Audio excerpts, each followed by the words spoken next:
Você sabia que no Japão tem tanta gente sem vontade de nada que até o sexo entrou em extinção? Pois é, não é terremoto nem tsunami, é algo bem mais assustador. O povo simplesmente parou de querer.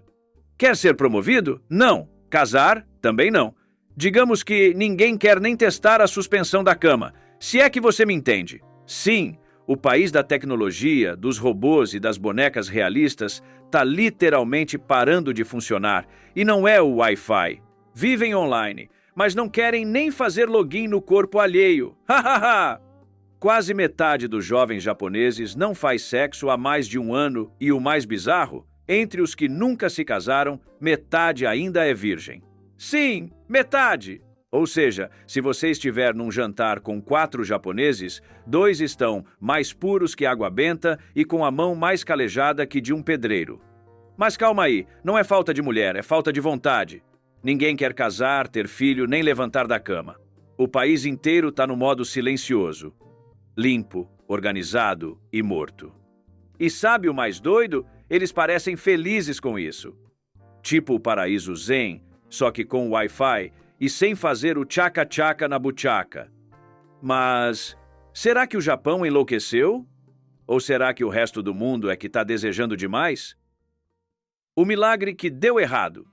Para entender por que o Japão virou esse país onde ninguém quer mais nada, a gente precisa voltar algumas décadas. Lá atrás, depois da Segunda Guerra, o Japão estava em frangalhos.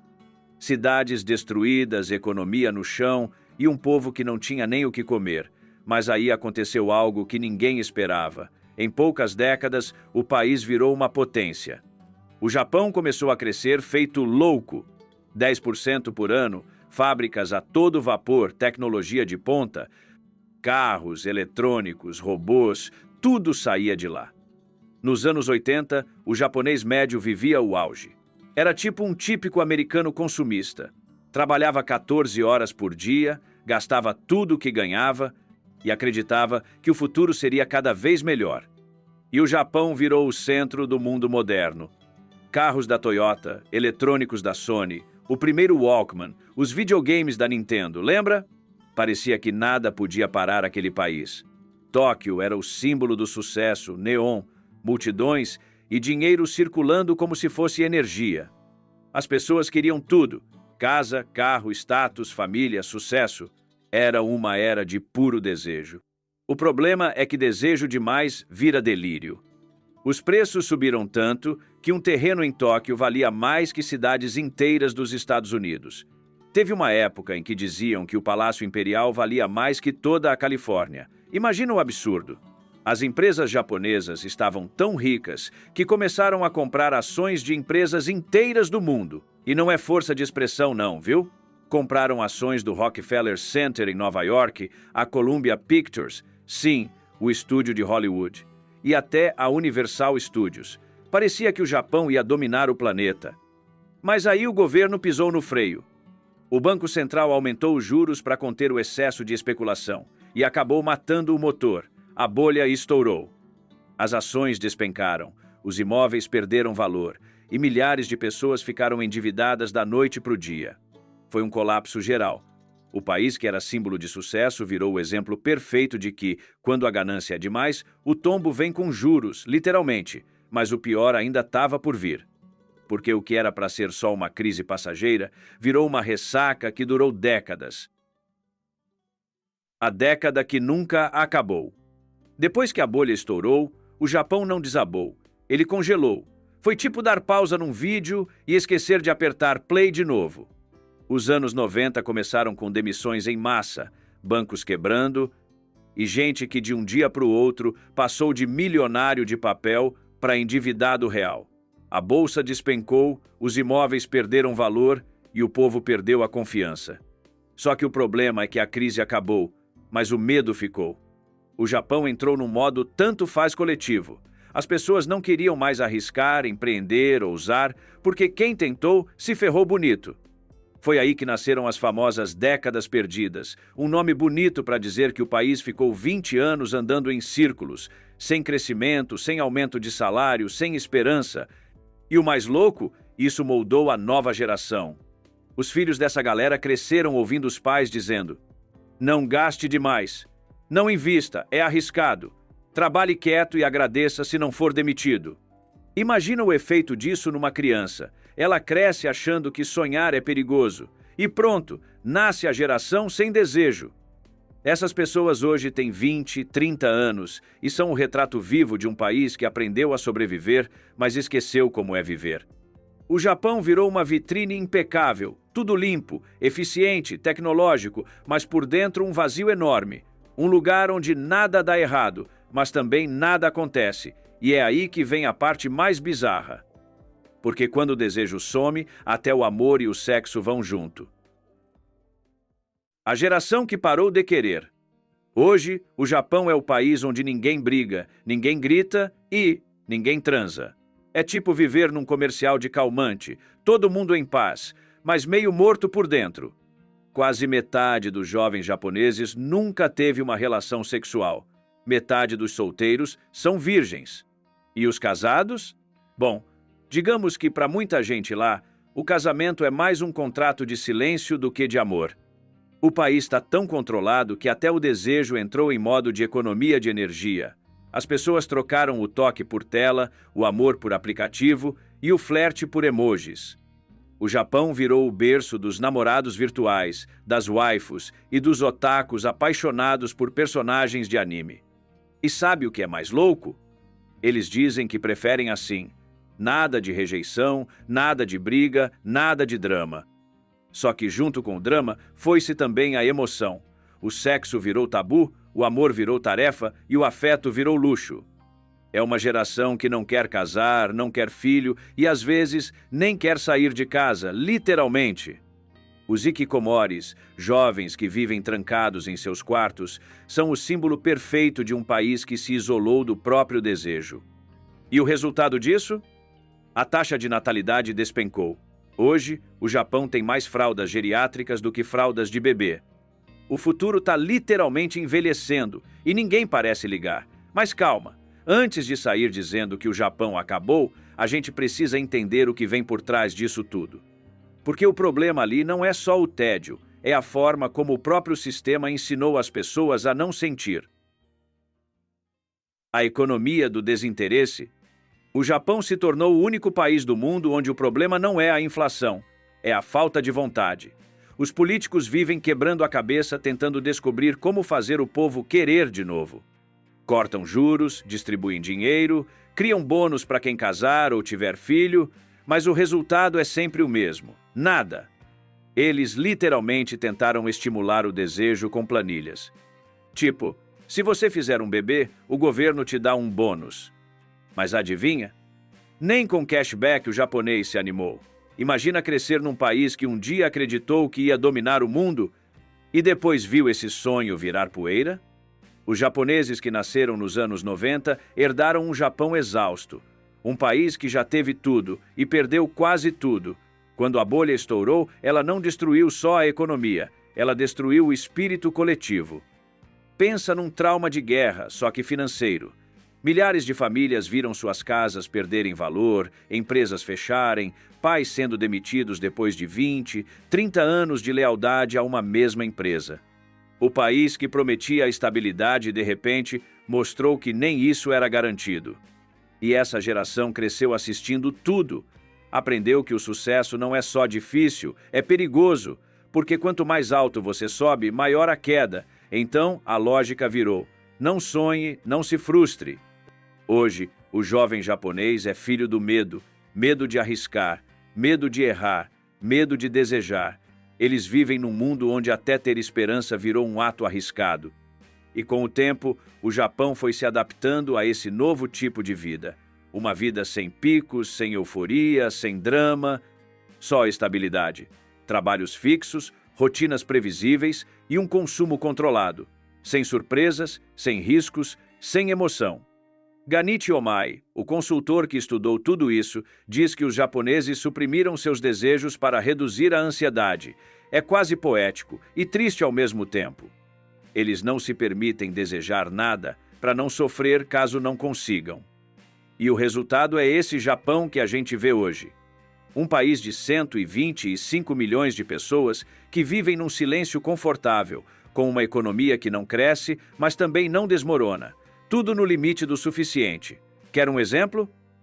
Muitos jovens preferem alugar a comprar uma casa, andar de metrô a comprar um carro, guardar dinheiro a investir e assistir anime e ficar no 5 contra 1 em vez de se apaixonar. Eles escolheram a segurança da rotina em vez do risco da emoção.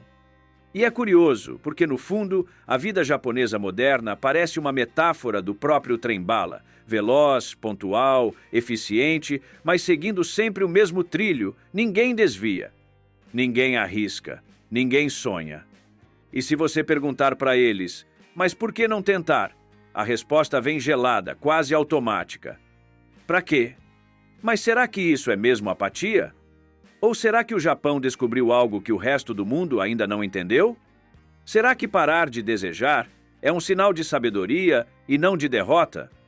Calma, porque agora a gente vai mergulhar justamente nisso, na filosofia por trás desse fenômeno. O que acontece quando um país inteiro decide viver sem querer nada e descobre que talvez isso traga paz? A filosofia do não desejar. E se o Japão não estiver em crise? E se o problema não for a falta de desejo, mas sim o excesso de vontade que o resto do mundo tem? Pensa comigo, a vida moderna virou uma maratona infinita. Todo mundo correndo atrás de sucesso, status, corpo perfeito, relacionamentos perfeitos, viagens perfeitas e, no fim, ninguém tem tempo para viver nada disso. A gente vive com o desejo no talo e a paz no negativo. Talvez o Japão só tenha cansado? Essa ideia de não querer mais nada soa estranha para a gente, porque a gente foi treinado para acreditar que desejar é o motor da vida. Mas lá no Japão, esse não querer parece ter virado uma filosofia involuntária, quase budista. O próprio Buda dizia que o sofrimento nasce do desejo. E olha só que ironia, enquanto o Ocidente paga terapia para controlar a ansiedade, o Japão simplesmente parou de desejar. Versão prática do Nirvana. Mas calma, não é que todo japonês virou monge zen. Tem uma diferença entre querer menos e não querer nada. E é aí que mora a confusão. Tem gente no Japão que escolheu conscientemente viver assim, tipo o Diógenes moderno. O filósofo grego que dormia num barril e dizia: "Olha quantas coisas existem das quais eu não preciso." Se ele nascesse hoje, provavelmente moraria num micro-apartamento em Tóquio, tomando chá frio e dizendo: "Para que um carro se o metrô é pontual?" Aliás, falando nele, tem uma história antiga que explica direitinho o que o Japão vive hoje. Lá na Grécia Antiga, existiam dois tipos de homem. Um que queria conquistar o mundo e outro que só queria tomar sol em paz. O primeiro era Alexandre, o Grande, o rei da Macedônia, o conquistador que olhava para o mapa e pensava: esse pedacinho aqui ainda não é meu." O segundo era Diógenes, o filósofo que morava dentro de um barril, sem luxo, sem vaidade e, aparentemente, sem banho também. Ele acreditava que a felicidade estava em querer menos. Um dia, Alexandre resolveu conhecer o tal do Diógenes. Imagina a cena, o conquistador do mundo chegando cercado de soldados, capa brilhando, enquanto o outro estava lá, deitado no chão, tomando sol, tipo lagartixa. Alexandre chega e diz, todo imponente: "Sou Alexandre, o Grande, posso te conceder qualquer coisa que quiser." Diógenes levanta o olhar, dá um meio sorriso e responde: "Qualquer coisa mesmo? Então faz um favor, sai da frente, que você está tampando o sol." Silêncio total. Os guardas congelaram, mas Alexandre riu. E disse: "Se eu não fosse Alexandre, eu gostaria de ser Diógenes." Enfim, um cara tinha tudo e queria paz. O outro não tinha nada e já estava em paz. E é exatamente aí que o Japão entra. Um país que parece ter escolhido o lado de Diógenes, abrir mão do querer, viver em silêncio, aceitar o tédio zen como estilo de vida. Mas o resto do mundo ainda é Alexandre, correndo atrás de mais, competindo, consumindo, exibindo. E o Japão ficou deitado no barril, com o sol batendo no rosto, esperando o resto da humanidade cansar. Mas também tem o outro lado, o pessoal que não deixou de desejar por sabedoria, mas por cansaço. Por medo de se frustrar, por se sentir pequeno demais para sonhar grande. E essa é a diferença entre a paz e o vazio. Um vem da escolha, o outro da desistência. E talvez o Japão esteja oscilando entre esses dois polos, entre o Diógenes que sorri no sol e o japonês que dorme em silêncio no metrô. Um país inteiro tentando entender se viver sem desejar é iluminação ou depressão bem organizada. O mais louco é que essa filosofia silenciosa está começando a se espalhar pelo mundo. A geração do tanto faz não fala só japonês, fala português, inglês, espanhol, francês. É global. Gente também anda cansado de correr atrás de coisas que não preenchem nada. No fim das contas, talvez o Japão só esteja sendo o espelho antecipado do que todos nós estamos virando. Pessoas que têm tudo e mesmo assim sentem que falta alguma coisa. E aí vem a pergunta que não quer calar. Será que eles estão errados por não desejar? Ou somos nós que estamos doentes por desejar demais? O último desejo. Sabe qual é o problema do Japão? Não é que eles perderam o desejo, é que pararam de desejar o que realmente importa. Porque o desejo em si não é o vilão é o desejo errado. Aquele que a gente pega emprestado dos outros. Tipo, você quer mesmo aquela carreira? Ou quer o parabéns que vem junto? Quer o carro novo ou quer o olhar de quem vai achar que você está bem? A real é que muita gente lá, e aqui também, vive no modo automático. Trabalha, paga a conta, finge que está feliz, mas no fundo está só, existindo. E o Japão é o espelho perfeito disso. Um país que conquistou tudo e perdeu o porquê de ter conquistado. As pessoas se acostumaram a não sentir, porque sentir dói, né? Só que viver sem sentir também dói, só demora mais para perceber. Eu já vivi assim também, achando que estava indo bem, até perceber que estava só seguindo o roteiro dos outros.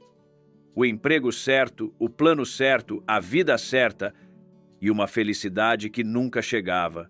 Talvez seja isso. O Japão virou o futuro que o mundo está construindo. Um futuro sem caos, mas também sem alma. Um lugar onde ninguém chora, ninguém se emociona, ninguém sonha porque ninguém quer se frustrar. Mas viver sem querer nada é o mesmo que morrer devagar. Então talvez o segredo não seja ter muito desejo, nem nenhum, mas sim aquele que é seu, que te move, mas não te destrói, que te deixa vivo, de verdade. E o Japão? Escolheu o silêncio. Mas e você? Vai escolher o quê? E se você chegou até aqui, comenta. Tesão! Só para eu saber que pelo menos você ainda sente alguma coisa aí dentro. Ops, não é bem isso que você está imaginando, hein?